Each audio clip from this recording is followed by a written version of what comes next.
Hola mis amigos queridos, qué alegría estar nuevamente reunidos a través de la tecnología, de las redes sociales, para el estudio de la palabra de Dios. Y Dios está haciendo maravillas porque Dios es un Dios de maravillas. Cuando desde el punto de vista humano parece todo perdido, no te desesperes. La sierva de Dios dice que la gran desesperación del ser humano, el fracaso, la derrota del ser humano es la oportunidad de Dios. Y a veces Dios permite que lleguemos a un punto en la vida en que literalmente no sabemos qué hacer, porque solo así, en la desgracia, en la incapacidad, en la inoperancia, nos atrevemos a levantar los ojos al cielo para pedir la ayuda de Dios. Vamos a orar.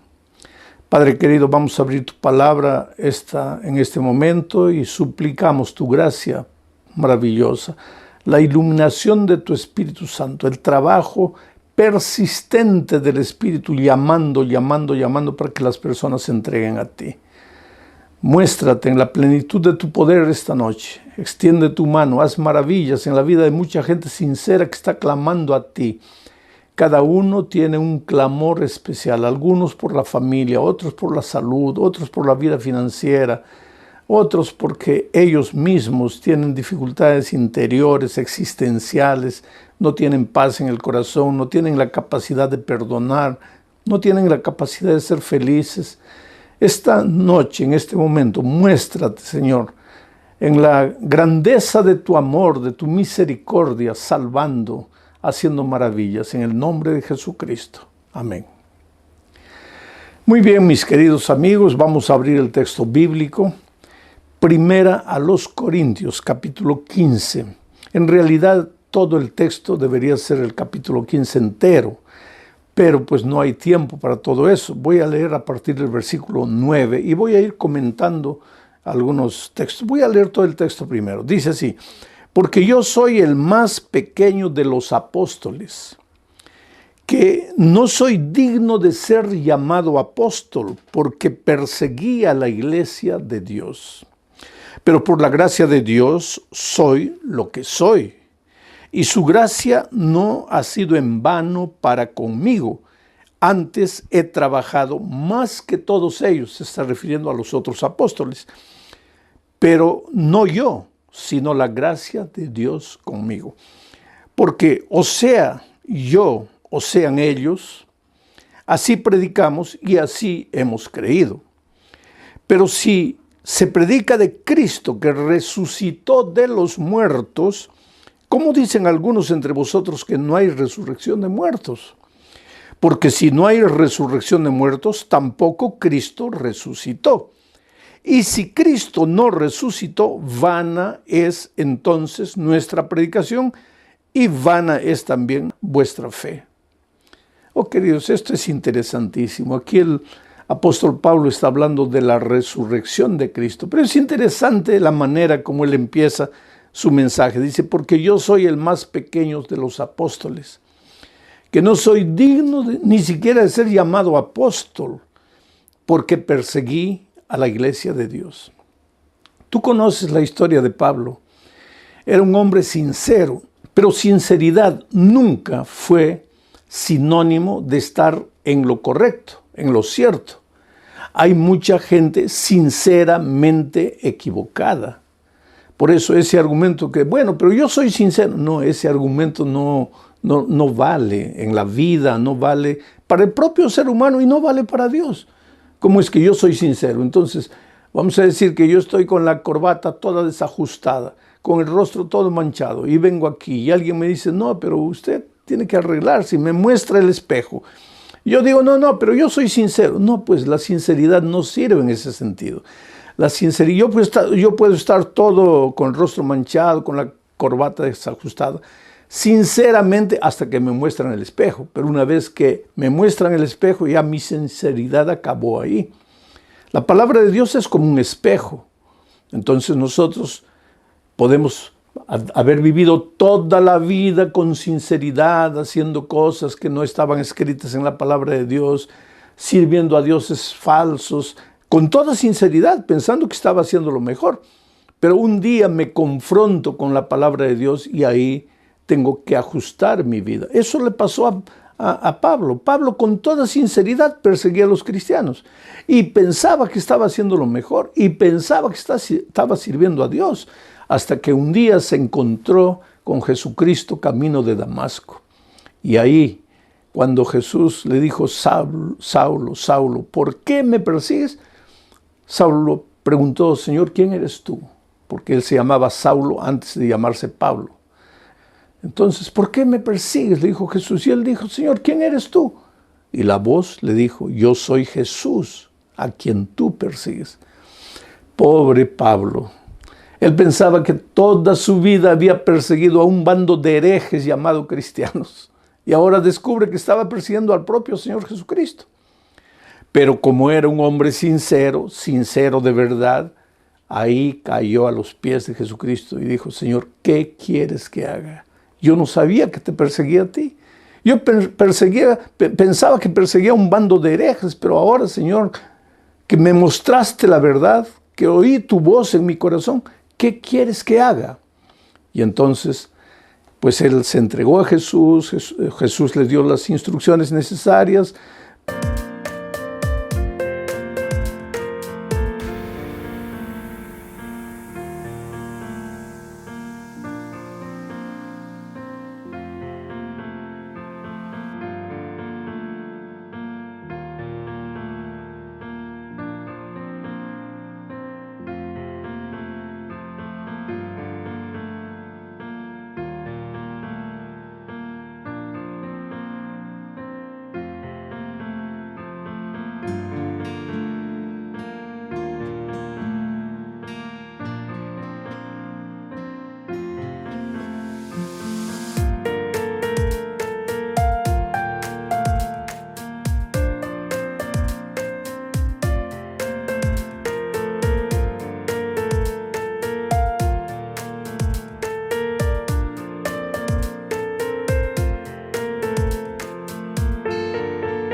Pablo se bautizó y se volvió un tremendo predicador de iglesia, del evangelio, fundador de iglesias en diferentes lugares.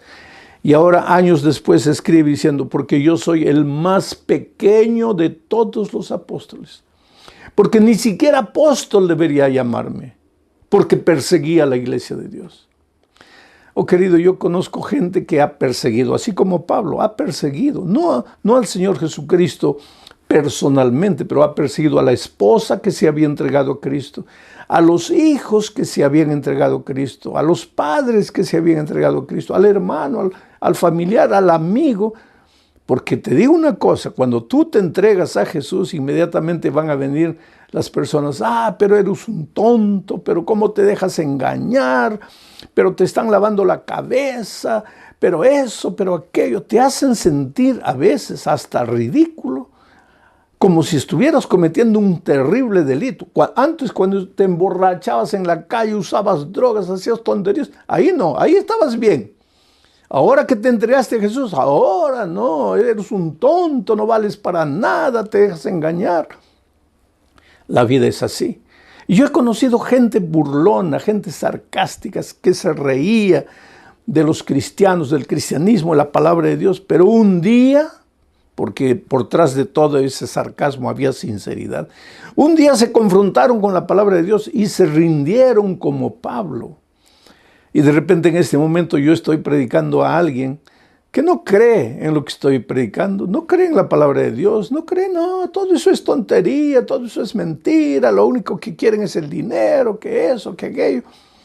Pero te digo una cosa, si tú eres un hombre sincero, un día, yo no sé las circunstancias, yo quisiera que te entregues a Jesús cuando todo te va bien, pero aunque las cosas te vayan mal, si es necesario, vas a entregarle tu corazón a Jesús y vas a ser transformado por Jesús. Y quién sabe, hoy día tú, así como Pablo, que fue enemigo del evangelio, un día tú vas a ser un predicador del evangelio. Hoy día, que en este momento estás borracho ahí en una cantina, llenando la cabeza de alcohol, un día, recuérdate ese borracho no existirá. Existirá un tremendo predicador del Evangelio. Un hombre cuya vida será una inspiración para todos nosotros, porque Dios es grande. Bueno, Pablo se convirtió y ahora Pablo predica el Evangelio. Y el Evangelio no consiste solamente en la muerte del Señor Jesucristo. El Evangelio también consiste en la resurrección de Jesucristo. La muerte es lo que Jesús hace por nosotros, porque nosotros no podemos remediar nuestro pasado. ¿Qué podemos hacer? Ya pecamos, ya ofendimos, ya herimos, ya arruinamos. ¿Qué podemos hacer? Necesitamos el poder perdonador de Dios, la gracia perdonadora de Dios. Entonces Él viene y nos perdona. Pero la vida no termina ahí. Ahora vamos a tener que continuar viviendo. Y esa vida tiene que ser una vida de victoria. Y porque tiene que ser una vida de victoria, entonces aquí viene el símbolo de la resurrección de Cristo, que es un símbolo de la vida victoriosa en Cristo. Quiere decir, en la hora del bautismo, esto es interesante, somos sepultados, morimos, el hombre malo, el hombre viejo, el que hizo tantas tonterías, ese muere, se queda ahí para siempre. Ahora, el que nace del agua, ese es un hombre nuevo, un hombre resucitado. Pero ahora Pablo viene y dice, pero si Cristo no resucitó, ¿y por qué él dice si Cristo no resucitó? Porque en sus días había mucha gente que no creía en la resurrección. Eso no fue solo en los días de Pablo, en nuestros días también. Hay mucha gente que dice, no, la Biblia es todo tontería, Jesús es una utopía, no, que Él murió y resucitó. ¿Quién puede morir y resucitar? No, eso no es verdad. Todo eso es mentira. A la gente se deja engañar con ese asunto de la resurrección. Y eso también había en los días de Pablo. Por eso Pablo dice, pero si Cristo no resucitó, como algunos creen que no existe resurrección, entonces vana es nuestra fe.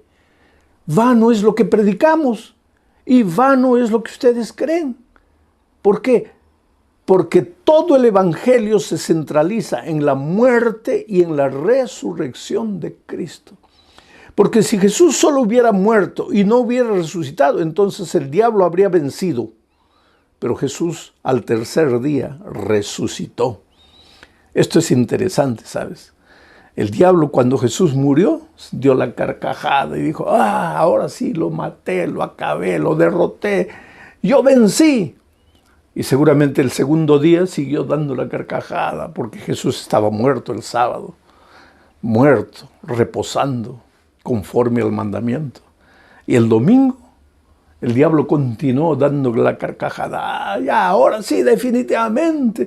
Pero de repente la tierra se abrió y Cristo resucitó. Y el diablo entonces entendió que estaba derrotado para siempre.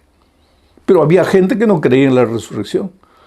Y si todo el Evangelio está centralizado en la muerte y en la resurrección de Cristo y no existe resurrección, entonces todo lo que predicamos es mentira, la Biblia es mentira, lo que predicaron los discípulos, los apóstoles, todo es mentira, el cristianismo es mentira, no tiene sentido.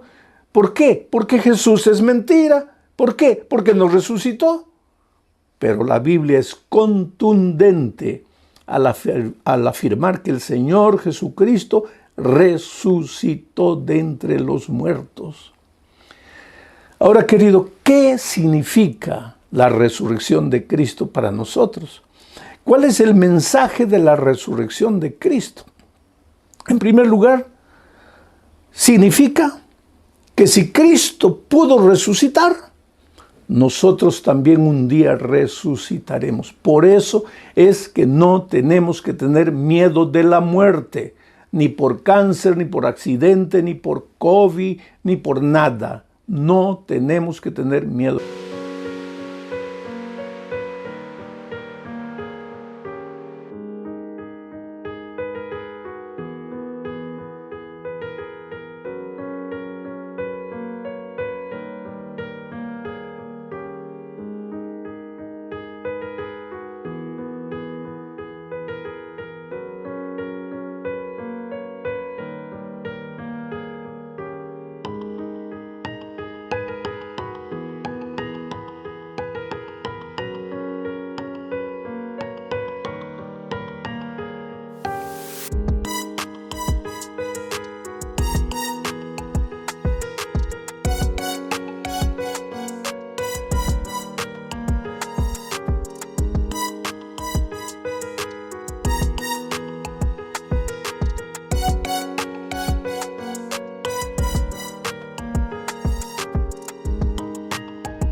Ahora, cuidado.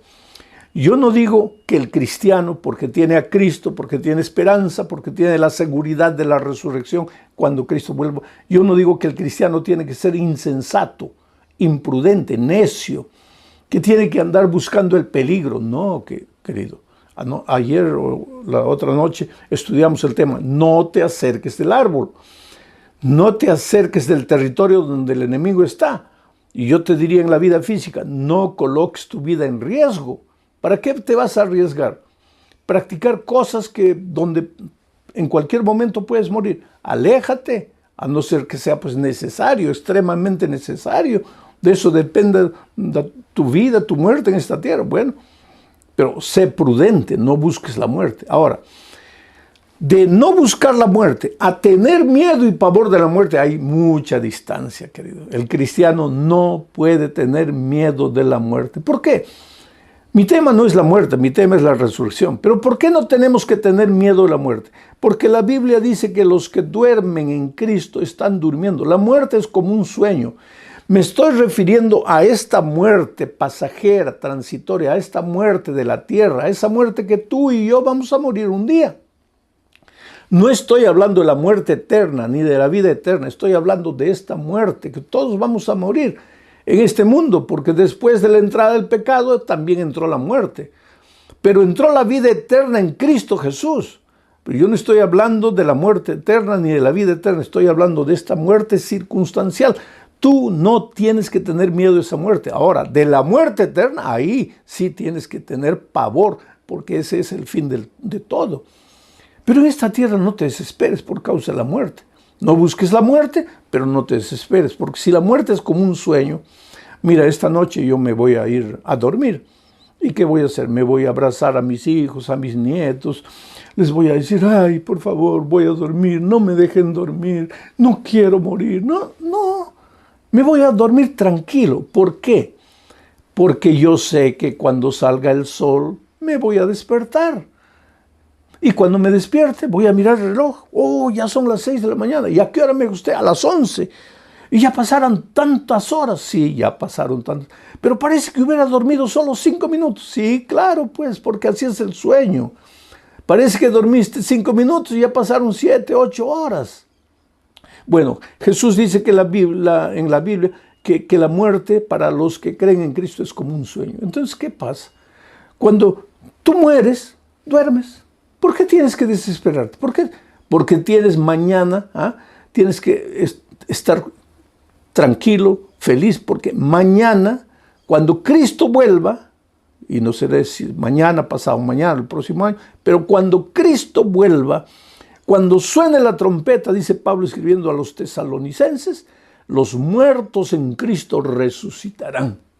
Y cuando tú veas a Cristo, vas a preguntarte, pero ¿cuánto pasó desde que dormí? No pasaron 5 minutos, tal vez pasaron 10 años, 20, 50 años, yo no sé. Pero no sentí, claro, no sentiste porque estabas durmiendo. O sea, cuando tú no tienes a Cristo y te llevan al cementerio, pues te llevan al cementerio ¿para qué? Vas a resucitar en la segunda resurrección después del milenio para morir eternamente. Pero cuando mueres en Cristo, tú duermes con esperanza, la esperanza de la resurrección. Porque, querido, la palabra de Dios es eterna. La hierba se seca, la flor se marchita, pero la palabra de Dios dura para siempre. Entonces, si estás triste porque tu hijito con 3 años murió, no te desesperes. Cuando Cristo venga, Él lo va a resucitar y te va a entregar a tu hijito de 3 años y tú vas a tener la alegría de criar a tu hijo hasta la edad adulta. Si tu padre murió, si tu mejor amigo murió, si tu esposa murió, no te desesperes. Llora porque tienes sentimientos. Por eso Pablo dice, hermanos, no queremos que os entristezcáis como los que no tienen esperanza. El que no tiene esperanza pues se desespera, la vida acabó ya. No. Pero el que tiene esperanza, ese se entristece también, llora, derrama una lágrima, porque tiene sentimientos, porque tiene nostalgia. Pero él tiene la esperanza de la resurrección. Y yo sé que cuando Cristo venga, yo voy a poder abrazar a mi padre, a mi madre. Mis hermanos, por la gracia de Dios, todavía permanecen vivos. Yo voy a abrazar a mis grandes amigos que murieron en Cristo, compañeros pastores que lucharon conmigo por la predicación del Evangelio, pero que ya descansan. Y de repente mañana también me toca a mí. Dios dice, bueno, hijo, ya cumpliste tu ministerio, descansa. Voy a descansar con alegría, con júbilo, sabiendo que Cristo va a volver y yo voy a resucitar. Entonces, esa es una de las ventajas, diría así, que el tema de la resurrección me trae. La seguridad de que la muerte no es el fin de todo, de que la muerte es apenas un sueño y que cuando Cristo venga voy a resucitar. Pero hay otro mensaje espiritual poderoso en el tema de la resurrección. ¿Te acuerdas de Jesucristo cuando resucitó a Lázaro? Fue en esa ocasión que Jesús dijo, no se desesperen porque Lázaro está durmiendo. Y una hermana de Lázaro le preguntó a Jesús, pero Señor, si duerme despertará. Y él le dijo, no, es que está muerto. Pero Señor, ¿está muerto o está durmiendo? Pues está muerto, pero está durmiendo. Porque para el que está en Cristo, el muerto está durmiendo hasta el día de la resurrección. Y entonces Jesús llegó delante de la tumba y dijo, retiren la piedra. ¿Por qué Jesús dijo, retiren la piedra? Porque en la vida cristiana, queridos, hay cosas que Dios puede hacer. Tú como ser humano no las puedes hacer. Pero hay cosas que tú las tienes que hacer. Y Dios podría hacerlas, pero no las va a hacer. Porque eso es tarea tuya. Tú tienes que hacerlo. Es responsabilidad humana. Por ejemplo, el Señor Jesucristo, que iba a resucitar a un muerto, que ya estaba en ese estado cadavérico 4 días, que ya olía mal.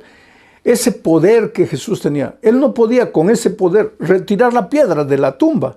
Claro que podía. Y entonces, ¿por qué le dijo a los hombres, retiren ustedes la piedra?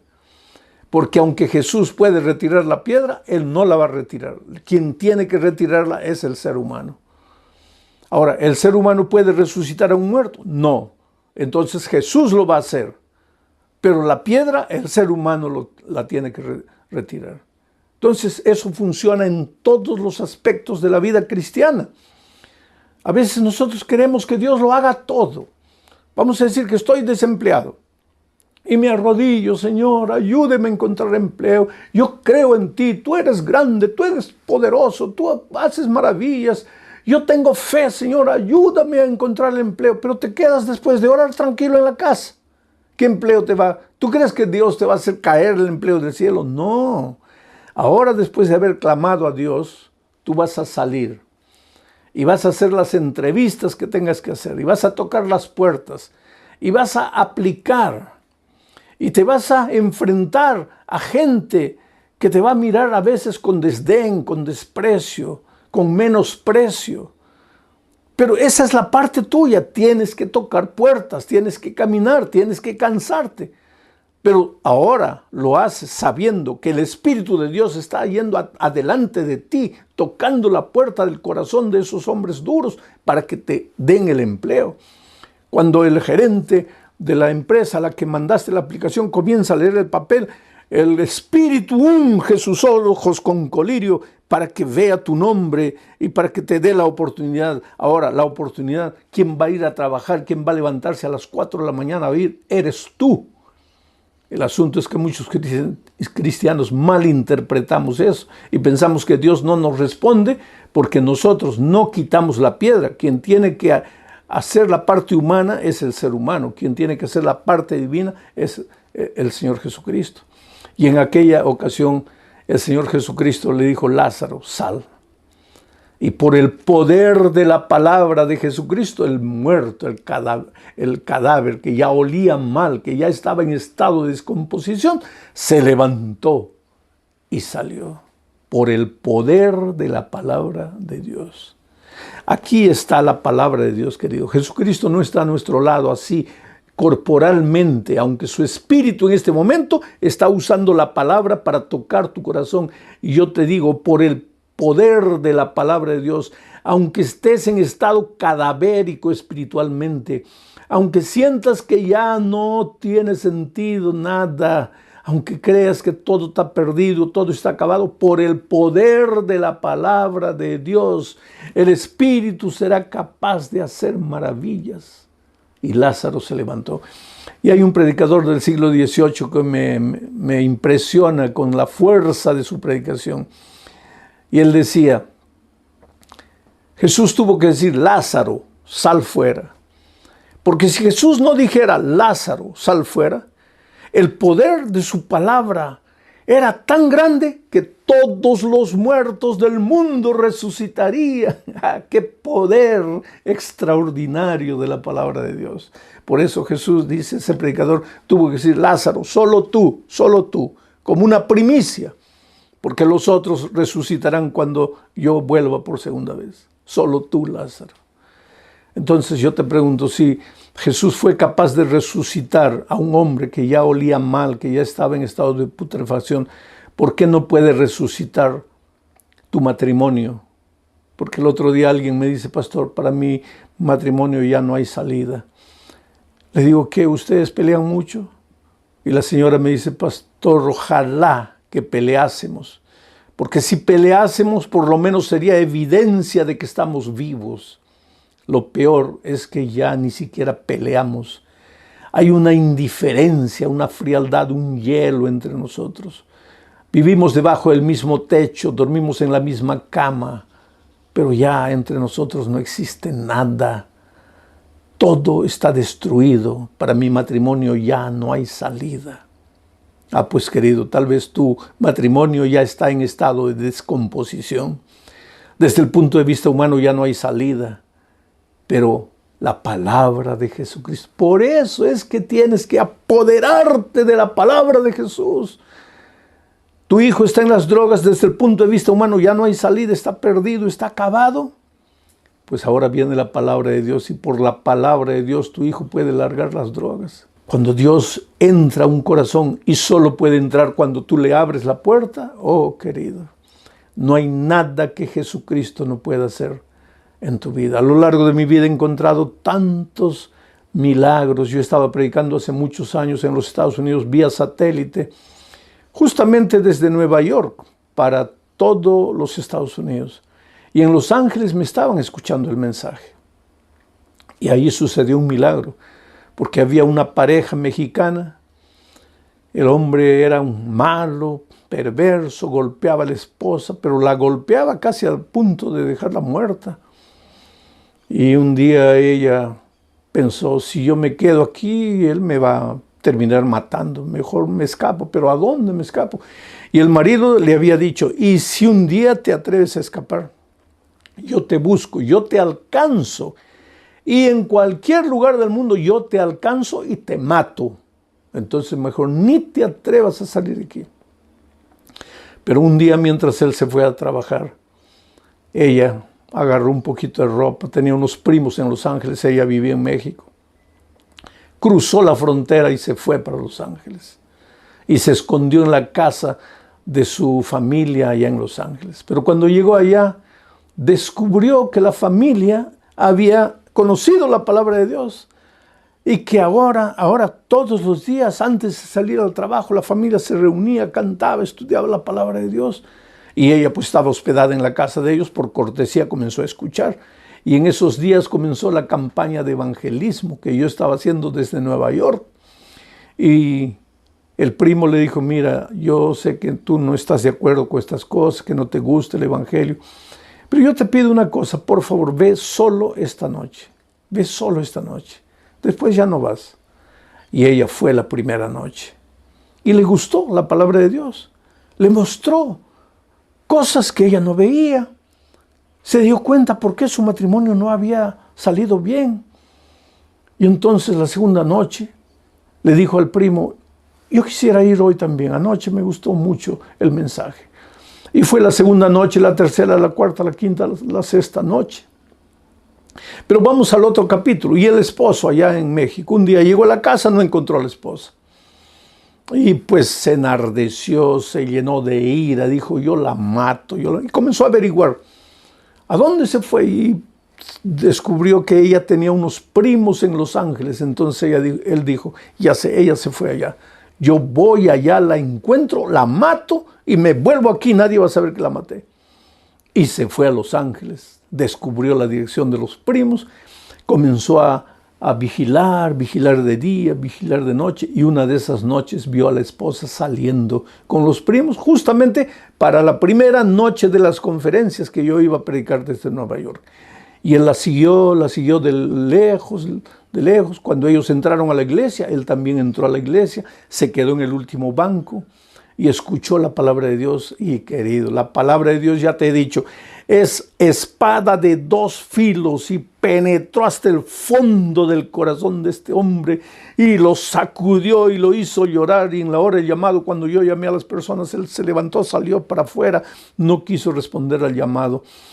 Pero la segunda noche volvió, y la otra noche volvió, y cada noche el Espíritu de Dios lo golpeaba pues como una dinamita. ¿Ah? El poder del Evangelio es dinamita, poder del Evangelio es dinamita que destruye la roca más dura.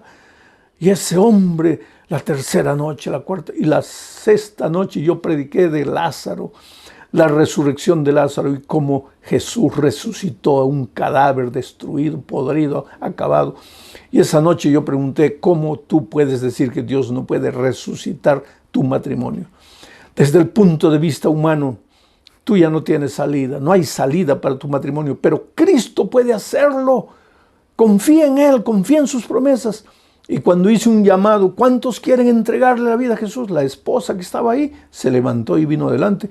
Y él atrás, sacudido por la palabra, vio a la esposa yendo y se levantó también. La esposa llegó aquí, estaba en lágrimas, emocionada, entregándole el corazón a Jesús.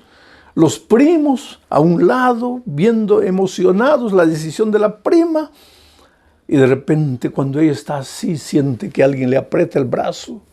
Y cuando mira, ve a su esposo. Y ahí empalidece y se desespera porque el esposo le había dicho, si tú te vas, yo te alcanzo. En el fin del mundo te encuentro, pero te encuentro para matar. Y cuando ella vio, pensó, ahora me va a matar. Y él vio el miedo, el espanto reflejado en los ojos de la esposa. Y se dio cuenta de lo que estaba haciendo. Y le dijo, querida, yo no te voy a hacer nada. Yo también me estoy entregando a Jesús. Y le contó la historia. Y hoy día son una pareja feliz, se quedaron a vivir en Los Ángeles, están ahí contentos, felices, transformados.